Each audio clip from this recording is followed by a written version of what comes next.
We begin this evening with news that a possible settlement could be in the works for Ruel Reid's leave extension as principal of Jamaica College. The Prime Minister broke his silence today on the matter, indicating that the government has heard the public outcry, but warned that due process has to be followed.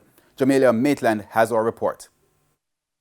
The issue of extending Ruel Reid's secondment for another period has been reported within the last 24 hours. It has garnered public attention as the Jamaica College Board is faced with the urgent task of granting or not granting the extension. But the Education Ministry has been mum on the matter. JC's board has sought the intervention of the Ministry of Education. However, Mrs. Favour Williams, during post-cabinet last Wednesday, says a decision had not yet been taken by her ministry.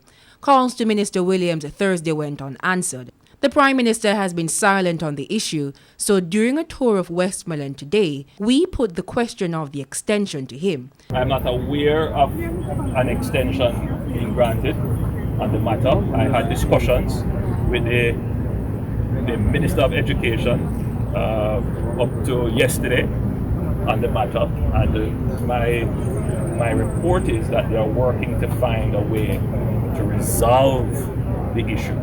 The Prime Minister admitted that he's aware of the public outcry on the matter.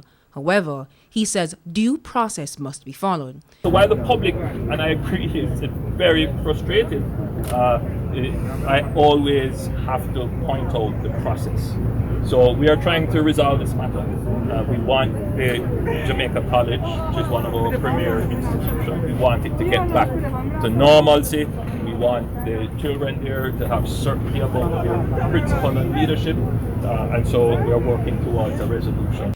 But with less than 2 days until the expiration of the special leave for Ruel Reid, TVJ News understands that a settlement is being worked on. Sources indicate that it could be finalized just before Saturday's deadline, when the current extension ends. Reid was placed on secondment in 2016 to the Ministry of Education until the corruption allegations in 2019, when he was fired from the ministry. Opposition spokeswoman on education Dr. Angela Brownberg believes the leave should not be extended. I cannot think of anyone else who would have been accused of the things that Mr. Reid is being accused of, where the government would have taken this position. In a news release, Chairman of the Jamaica College Board, Michael Bernard, says a statement will be released on the issue in the next 24 hours. Jamelia Maitland, TVJ News.